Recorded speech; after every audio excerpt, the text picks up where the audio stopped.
So hello everyone, so this is C S Aditya Saraf, your friend mentor and coach. So कैसे हैं आप? उम्मीद कर रहा हूँ कि आप अच्छे हैं और आपकी प्रिपरेशंस अच्छी चल रही है, राइट? सो ये जो वीडियो है ना, बड़ा स्पेशल वीडियो है। इस वीडियो के अंदर मैं एक अपना बहुत ही ज़्यादा स्पेशल जर्नी का जो मेरा पार्ट है वो आपके साथ शेयर करने वाला हूँ कि किस तरीके से मुझे सी ए फाइनल के आईडीटी एग्जाम में 70 मार्क्स मिले थे, in spite of that being the toughest paper of IDT in the history of C A exams, right? तो जब जो मेरा अटेम्प्ट था पार्टिकुलरली आईडीटी का, उस वक्त उस पेपर को आईडीटी का ना मतलब टफेस्ट पेपर में से एक माना गया था in the history of C examinations. और मैं कब की बात कर रहा हूँ सर? मैं नवंबर 15 की बात कर रहा हूँ। नवंबर 15 को मैंने अपने सी ए फाइनल के सेकंड ग्रुप्स दिए थे। And in Jain 16 I became a chartered accountant. तो नवंबर 15 को मैंने अपना एग्जाम्स दिया था और जैन 16 को मैं चार्टर्ड अकाउंटेंट बन गया था। और जिन बच्चों ने नवंबर 15 को एग्जाम्स दिया है, आप उनसे पूछना एक बार कि भाई नवंबर 15 का जो पेपर था ना आईटीटी का, क्या बवाल आया था। मतलब ऐसा पेपर आया था ना कि बच्चों का रोंगटा खड़ा हो गया था। मतलब प्रैक्टिकली बच्चों का रोंगटा खड़ा हो गया था, मतलब एकदम बवाल हो गया था। तुम समझ सकते हो यार। जैसा भी रिसेंटली ऑडिट के साथ हुआ, रिसेंटली एसपीएम के साथ हुआ, उसी तरीके से आईडीटी के साथ हुआ था कि मतलब एकदम बवाल हो गया था, बवाल पेपर था पूरा, ठीक है। एंड उस पेपर में कैसे मुझे 70 मार्क्स आए, तो बड़ी इंटरेस्टिंग जर्नी है।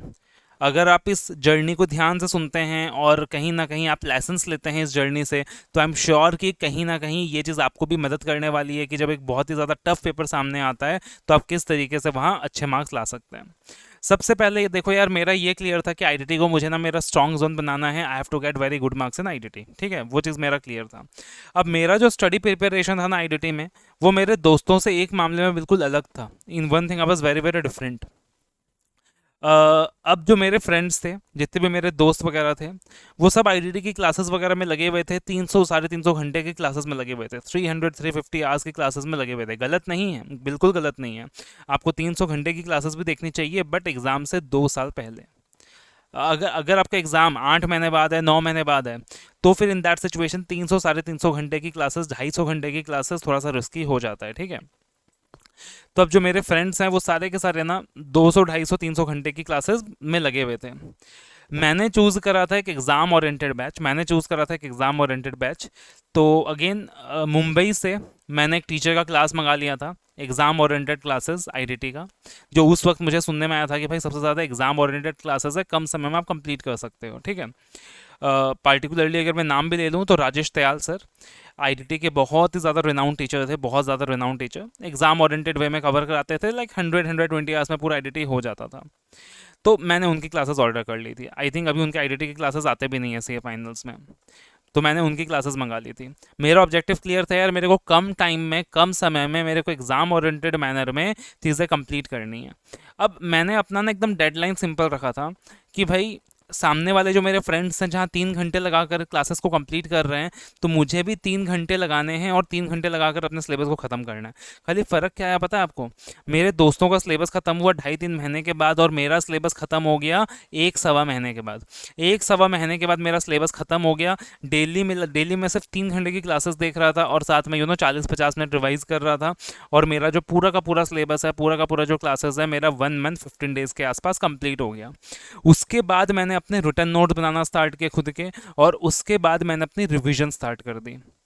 तो आप बिलीव नहीं करोगे, सच्चाई है कि भाई वो जो टाइम फ्रेज था ना, जिसके अंदर उन लोगों ने एक बार अपनी कोचिंग्स कंप्लीट करी थी, उसी पार्टिकुलर टाइम फ्रेज के अंदर मेरा आईडीटी करीबन रिवाइज हो गया था 2 3 बार। I revise 2 3 times and I was very clear कि यार ठीक है, टीचर ने 80% भी करा दिया तो क्या दिक्कत है, बाकी हम खुद से कर लेंगे एक बार। लेकिन वो जो सिलेबस है हो तो जाए, एक बार एग्जाम ओरिएंटेड मैनर में 80% चीज़ें खत्म हो तो जाए, बाकी मैं खुद से कर लूँगा, कोई प्रॉब्लम नहीं है। एंड सेम चीज़ मैंने करा। एक बार एग्जाम ओरिएंटेड मैनर में क्लासेस में चीज़ें हो गई, उसके बाद मैंने खुद के नोट बनाने स्टार्ट किए। उसके बाद मैंने आईसीआई का मॉड्यूल देखना स्टार्ट किया। आईसीआई के मॉड्यूल का पेज चैप्टर बाई चैप्टर में पेजेस टर्न करता था। एंड वहाँ से कुछ एक्स्ट्रा, कुछ सम्स वगैरह दिख गया, कुछ एक्स्ट्रा काम की चीज़ें वगैरह दिख गई, तो उसको भी इनकॉपरेट कर लेता था, वो भी कर लिया करता था। तो that is how I started my preparation. अब देखना, जो वो समय था 300 घंटे का, 350 घंटे का, जिसमें मेरे दोस्तों ने क्लासेस कंप्लीट करी, उसी समय के अंदर मेरा आईटीटी का क्लासेस खत्म हो गया। मैंने पूरा अपना नोट्स तैयार कर लिया, खुद का कंसाइज नोट्स तैयार कर लिए, मैंने अपने सारे मार्किंग्स वगैरह कर लिए। एवरीथिंग वाज डन, सब कुछ बहुत अच्छे से हो गया था। फिर उसके बाद मैंने एक चीज़ बहुत कमाल की करी जो मतलब बहुत ज़्यादा हेल्पफुल रहा मेरे लिए। मैंने आईसीआई के स्टडी मटेरियल को रेफर करना स्टार्ट किया। और जब मैंने आईसीआई के स्टडी मटेरियल को रेफर करना स्टार्ट किया ना, मुझे इतनी कमाल की चीज़ें पता चली कि मैं आपको बता नहीं सकता। For example, I was just going through the pages in the IDT study material, तो मैंने देखा यार एक लैटिन फ्रेज कहीं भारी भरकम दिखाई दे रहा है, प्रिंसिपल ऑफ ऑडी ऑल्ट्रम पार्टम। मैंने बोला ये क्या भाई, प्रिंसिपल ऑफ ऑडी ऑल्ट्रम पार्टम? तो उसका मतलब था opportunity of being heard. Opportunity of being heard को ही प्रिंसिपल ऑफ ऑडी ऑल्ट्रम पार्टम बोलते थे। मैंने बोला ये तो बड़ी कमाल की चीज़ है भाई, बिकॉज यू नो ऑडी ऑल्ट्रम पार्टम Latin expression of opportunity of being heard. अब अपॉर्चुनिटी ऑफ बीइंग हर्ड तो इतनी जगह यूज होता है, इतनी जगह यूज होता है, आईडीटी में यूज होता है भर भर के, डीटी में भी यूज होता है, लॉ में भी यूज होता था। तो मैंने वही चीज़ स्टडी मटेरियल से उठाया, स्टडी मटेरियल से इनकॉपरेट किया, एंड मैंने सोच लिया कि भाई कहीं भी अपॉर्चुनिटी ऑफ बीइंग हर्ड का रेफरेंस आएगा, अब से मैं ऑडियो ऑल्ट्रम पार्टम लिखूंगा और ब्रैकेट में अपॉर्चुनिटी ऑफ बीइंग हर्ड लिखूंगा। वो मेरे दिमाग में उतना सेंस था कि ब्रैकेट में अपॉर्चुनिटी ऑफ बीइंग हर्ड लिखूंगा। उसके बाद फिर मैं जब पेजेस को और टर्न कर रहा हूँ और टर्न कर रहा हूँ आईसीआई के, तो उस वक्त आपको याद है इसी लगता था, एसएच इसी लगता था, याद है? तो इसी कौन सा सेक्शन के तहत लिवाई होता है वो भी लिखा हुआ था। एसएचसी कौन सा सेक्शन के तहत लिवाई होता है वो भी लिखा हुआ था मॉड्यूल में। मैंने बोला ये तो बड़ी कमाल की चीज़ है यार, किसी टीचर ने तो बताया नहीं है, नोट डाउन कर लो भाई, इसी कौन सा सेक्शन के तहत लिवाई होता है, एसएचसी किसी सेक्शन के तहत लिवाई होता है। मैंने उस चीज़ को भी नोट डाउन कर लिया। फिर मैंने इंस्टीट्यूट के प्रेजेंटेशन देखे आंसर्स के कि वो किस तरीके से आंसर को प्रेजेंट कर रहा है, किस तरीके से लैंग्वेज वगैरह यूज़ कर रहा है। That is what I did. ठीक है, और क्योंकि मैंने इतना कम समय में अपना सिलेबस रिवाइज कर लिया था, मेरे हैंड रिटन नोट्स वगैरह बन चुके थे, एवरीथिंग वाज डन, एंड साथ ही साथ तुम सोच के देखो उसमें मेरा आईसीआई का मार्किंग्स भी हो गया था, आईसीआई के की टर्मिनोलॉजीज वर्ड्स भी मैंने एक रजिस्टर में नोट डाउन कर लिया था। अब आप बिलीव करोगे पूरा का पूरा आईडीटी का सिलेबस रिवाइज करने में मेरे को सिर्फ 4 से 5 दिन लगता था। 4 से 5 दिन में मेरा आईडीटी रिवाइज हो जाता था। एग्जाम तक मेरा बहुत प्यार से 5 बार आईडीटी रिवाइज हो गया था इसलिए। लेकिन उसके बाद भी 5 बार रिवाइज करने के बाद भी मैं तुमको बता रहा हूँ भाई, एग्जाम हॉल में फट गई थी, गंदे वाली फट गई थी।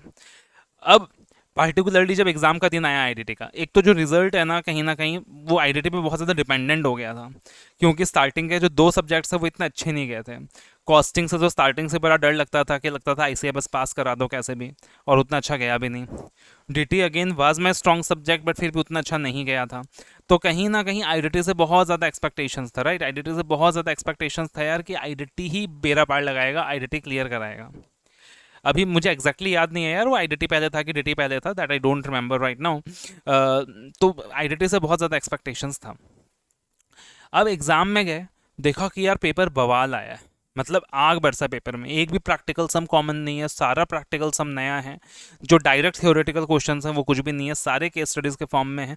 और मज़े की बात है यार, केस स्टडीज़ भी जो पूछा ना, जो इंस्टीट्यूट का केस स्टडी का बुकलेट देता था ना आईसीआई, तो उस केस स्टडी के बुकलेट से भी बाहर से वो केस स्टडीज़ पूछ रहा था। एक तो अपन अपने टीचर्स जो इंपॉर्टेंट मार्कर आते हैं वो केस स्टडीज़ भर के जाते हैं कि उससे काम चल जाए, तो उसके बाहर तो आया ही आया। आईसीआई का जो केस स्टडीज़ का बुकलेट था उसके बाहर से भी केस स्टडीज़ आया, मतलब देख के पसीना आने लग गया कि यार ये क्या हो गया, क्या बवाल है ये, सच ए डिफिकल्ट पेपर। फिर मैंने अपने आप को समझाया, मैंने अपने आप को मोटिवेट किया कि भाई अगर ये पेपर इतना टफ आया है ना, तो ये पेपर पूरे देश के लिए उतना टफ है, ये पेपर तेरे लिए इतना टफ नहीं है। और तूने इतना प्रिपरेशन किया यार इस सब्जेक्ट का, हर किसी ने नहीं किया है, तो अगर तेरा खराब जाएगा सबका जाएगा, तेरा अच्छा जाएगा तो बाकियों से बेटर ही जाएगा। तो तू इतना टेंशन ना ले, तो पेपर में फोकस कर।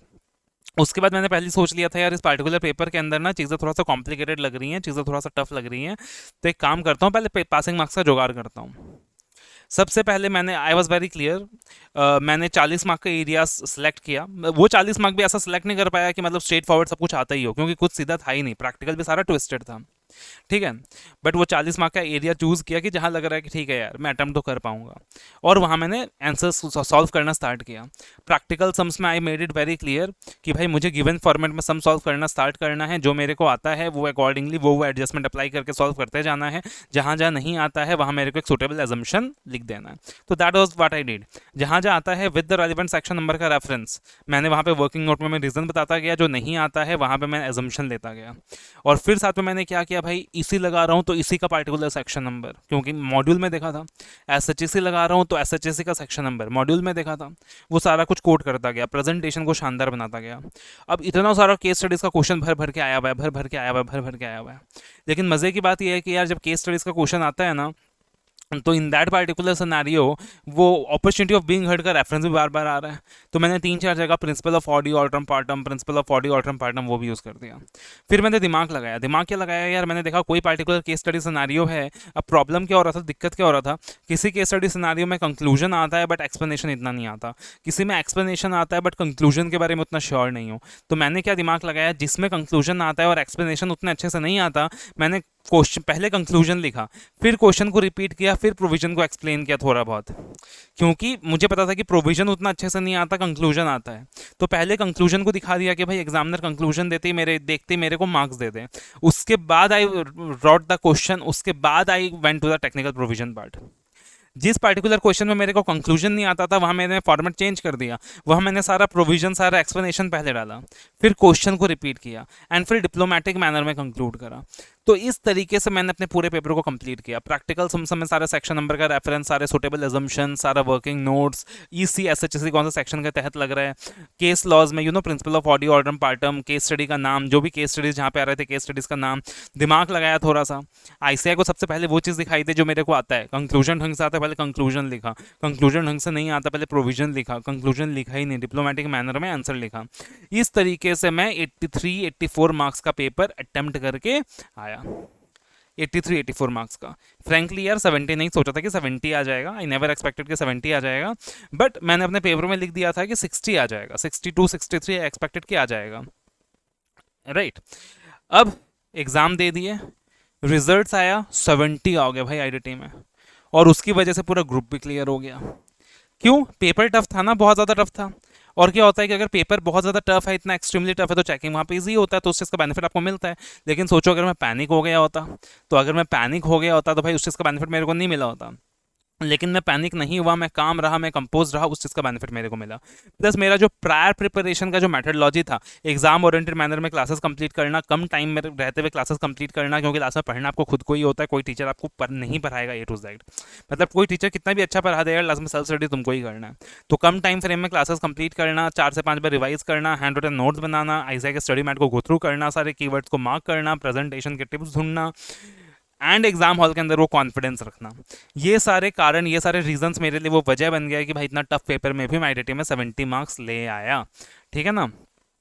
सो इसी तरीके से किसी भी सब्जेक्ट में आप इतने अच्छे मार्क्स लेके आ सकते हो, प्रोवाइडेड कि आप इन सारी बातों का ध्यान रखो। टाइम बहुत ज़्यादा है, 2 साल पहले से तुमने प्रायर प्रिपरेशन स्टार्ट कर दिया है, बहुत डिटेल्ड क्लासेस के लिए जाइए, अच्छे क्लासेस के लिए जाइए, प्रिपरेशन स्टार्ट कीजिए। टाइम कम है तो अकॉर्डिंगली क्लासेस भी उस तरीके से चूज कीजिए कि कम टाइम फ्रेम में कंप्लीट हो जाए। फिर सेल्फ रिविजन्स में फोकस कीजिए, फिर अपने हैंड रिटन नोट जहाँ हो सके कंपाइल कीजिए, कीवर्ड्स को मार्क कीजिए, आईसीआई के स्टडी मैट गो थ्रू कीजिए, कुछ अच्छे क्वेश्चंस दिख रहे हैं तो उसको मार्क कर लीजिए, कुछ अच्छे फ्रेजेस दिख रहे हैं तो उसको नोट डाउन कर लीजिए, राइट। रेगुलर बेसिस में सब्जेक्ट को रिवाइज करने की कोशिश कीजिए, एक आधा टेस्ट दे दीजिए, 4-5 बार रिवाइज कर लीजिए, एंड फाइनली एग्जाम हॉल में पूरे कॉन्फिडेंस के साथ जाइए कि मेरी तैयारी अच्छी है, पेपर जितना भी टफ आए तो अल्टीमेटली सारे देश के लिए सेम पेपर है।